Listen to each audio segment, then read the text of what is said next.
Dokter Bambang M. Hum, selaku pembimbing skripsi dan yang sedang berjuang, rekan saya Muhammad Wildan Al-Ghazali, serta hadirin yang berbahagia.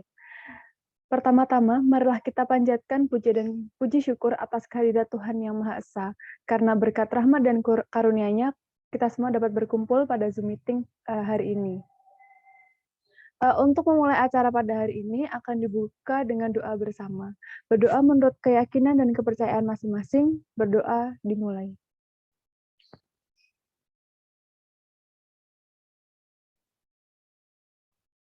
Berdoa tidak pernah cukup. Untuk berikutnya, untuk langsung menyingkat waktu, kita langsung untuk rekan kita, Muhammad Wildan, untuk mempersiapkan presentasi seminar proposalnya.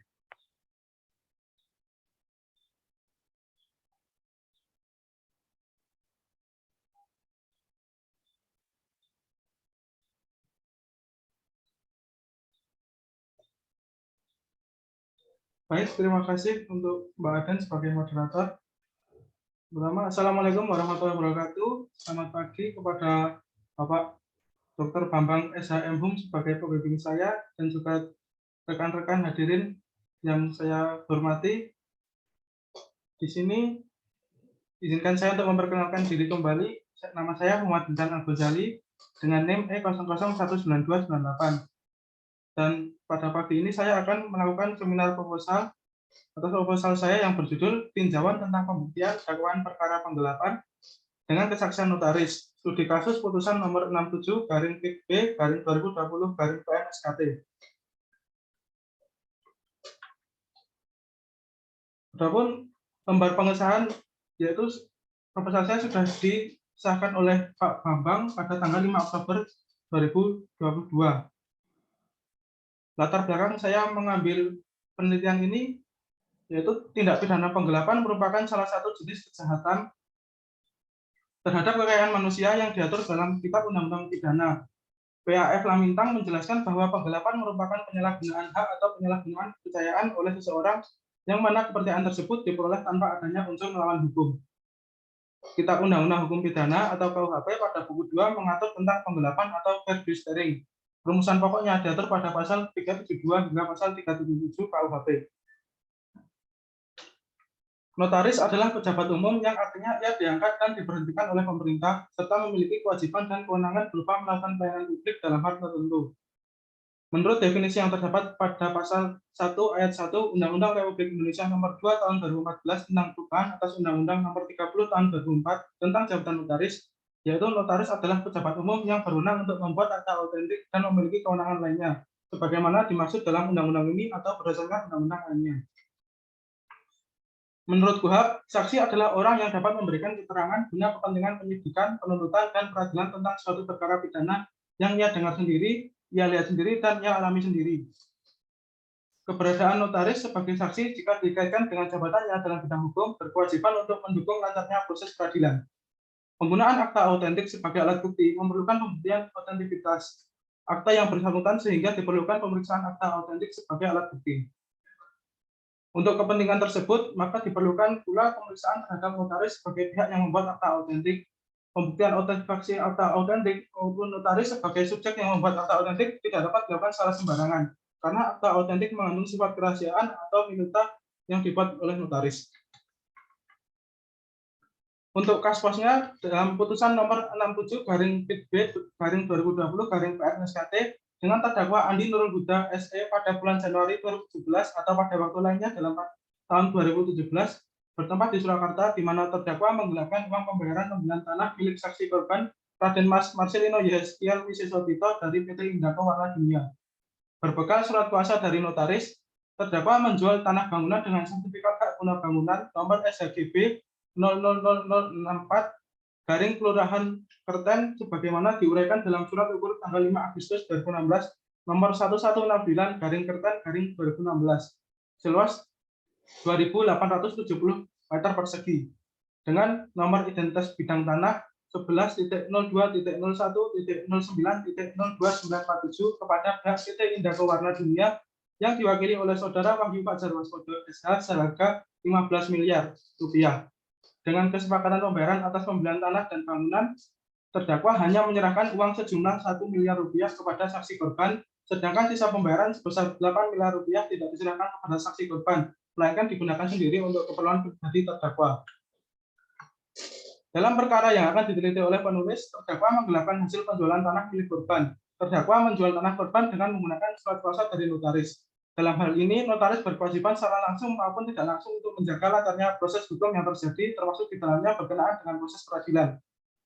Proses peradilan yang dimaksud di sini erat kaitannya dengan pembuktian, baik pembuktian dengan tulis atau bukti tertulis maupun pembuktian dengan kesaksian atau bukti saksi. Dalam proses pemeriksaan sidang pengadilan, pembuktian sangat memegang peranan penting. Dengan pembuktian akan ditentukan bersalah atau tidak bersalahnya terdakwa di dalam persidangan.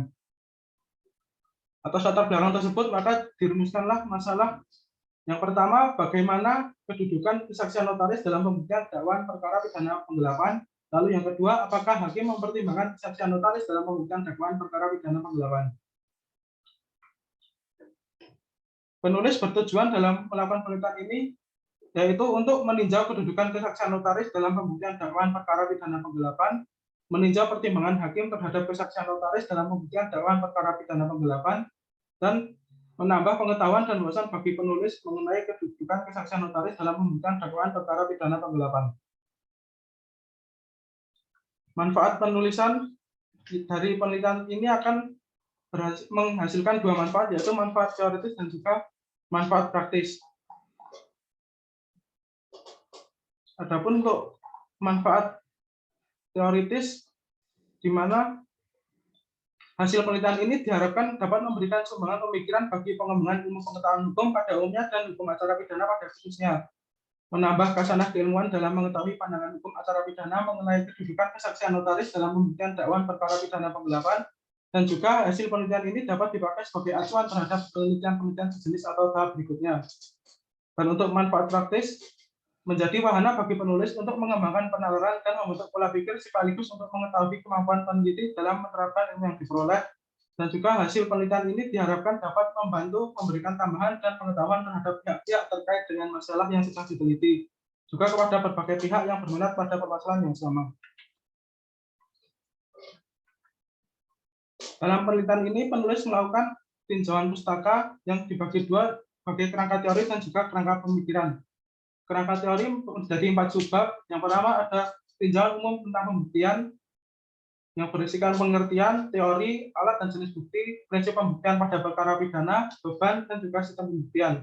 Lalu bab kedua ada tinjauan umum tentang kesaksian, di mana penulis akan menjelaskan pengertian, jenis-jenis, dan syarat keterangan saksi. Pada subbab ketiga terdapat tinjauan umum tentang notaris, di mana penulis akan menjelaskan pengertian, tugas, dan kewenangan, kewajiban, dan juga larangan. Lalu yang subbab keempat atau yang terakhir, tinjauan umum tentang tindak pidana penggelapan, mana akan dijelaskan tentang tindak pidana, pengertian tindak pidana penggelapan dan juga jenis-jenisnya. Lalu untuk kerangka pemikiran akan penulis jelaskan.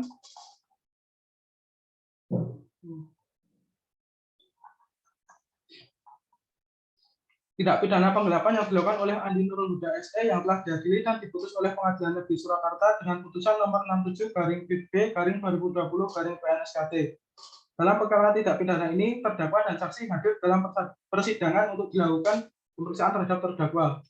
Pembuktian oleh penuntut umum dalam persidangan dikemukakan beberapa macam alat bukti, diantaranya keterangan saksi-saksi, beberapa barang bukti, dan pengaduan terdakwa yang mana berpedoman pada pasal 184 KUHP sebagai alat bukti yang sah. Kedudukan notaris yang memberikan kesaksian dalam perkara ini akan diteliti secara lebih lanjut. Dalam memutus perkara, seorang hakim tidak boleh menjatuhkan putusan apabila hakim sekurang-kurangnya memperoleh dua alat bukti yang sah. Alat bukti dan barang-barang bukti tersebut menjadi pertimbangan hakim untuk menjatuhkan putusan.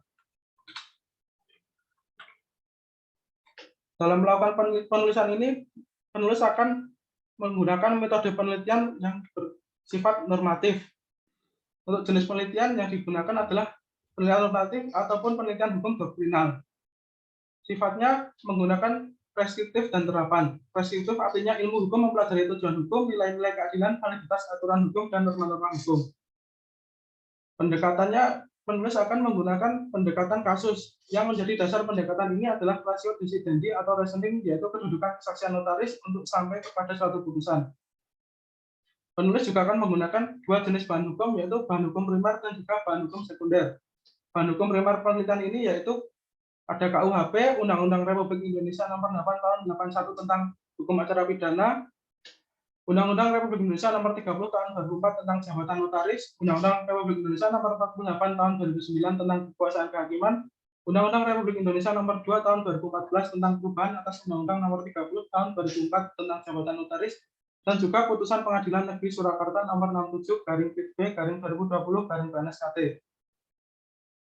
Dan untuk bahan hukum sekundernya dapat menggunakan dari buku-buku literatur yang ditulis oleh para ahli, jurnal-jurnal hukum, hasil penelitian ahli hukum dan para sarjana, dan juga bahan dari media internet dan sumber lain yang memiliki korelasi mendukung penelitian ini.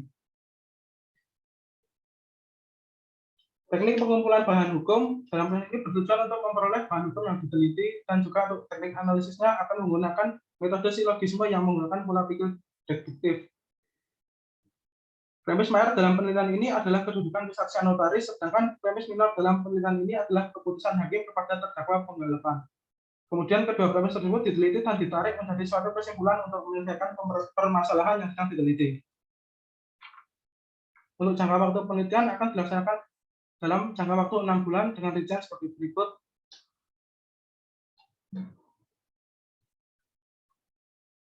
Sekian presentasi dari proposal yang akan saya tulis. Untuk waktu saya kembalikan ke moderator. Terima kasih. Baik, terima kasih atas pemaparan proposal oleh Saudara Muhammad Wildan. Berikutnya adalah sesi tanya jawab. Mungkin akan dibuka untuk termin pertama 3 penanya. Mungkin hadirin yang ingin bertanya bisa langsung raise hand.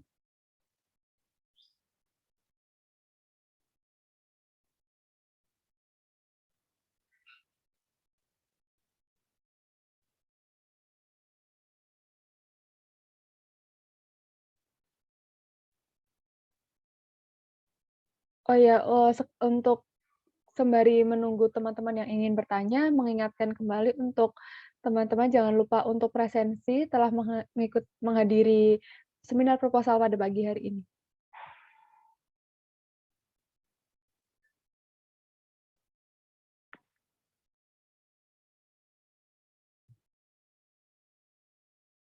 Baik, saya tawarkan sekali lagi untuk teman-teman, rekan-rekan sekalian yang ingin bertanya, mungkin bisa langsung raise hand atau bisa chat melalui kolom chat di Zoom.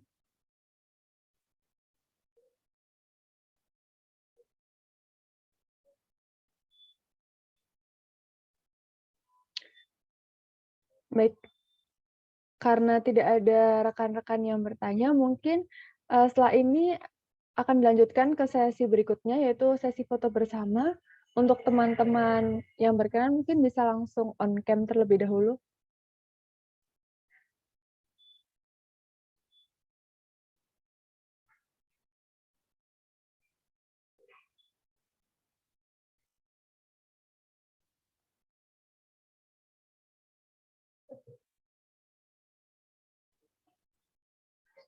Teman-teman lainnya, apakah ada yang ingin on cam kembali?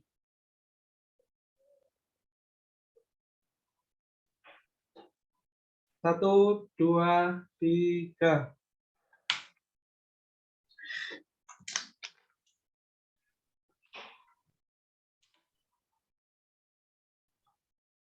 Kedua, 1, 2, 3.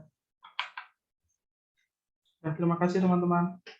Baik, terima kasih teman-teman karena sudah mau on cam. Baik, berikutnya kita sudah di penghujung acara. Karena tadi dimulai dengan berdoa, sebelum mengakhiri kegiatan pada hari ini, alangkah baiknya kita juga menutupnya dengan berdoa. Berdoa menurut keyakinan dan kepercayaan masing-masing, berdoa dimulai. Berdoa tidak pernah cukup. Terima kasih teman-teman yang sudah hadir dan selamat untuk rekan kita semua Muhammad Wildan Al-Ghazali karena sudah seminar proposal. Semoga sukses dan lancar terus sampai pengerjaan, sampai wisuda. Amin. Saya tutup. Sekian dari saya, apabila banyak kurangnya saya mohon maaf. Wassalamualaikum warahmatullahi wabarakatuh. Waalaikumsalam warahmatullahi wabarakatuh.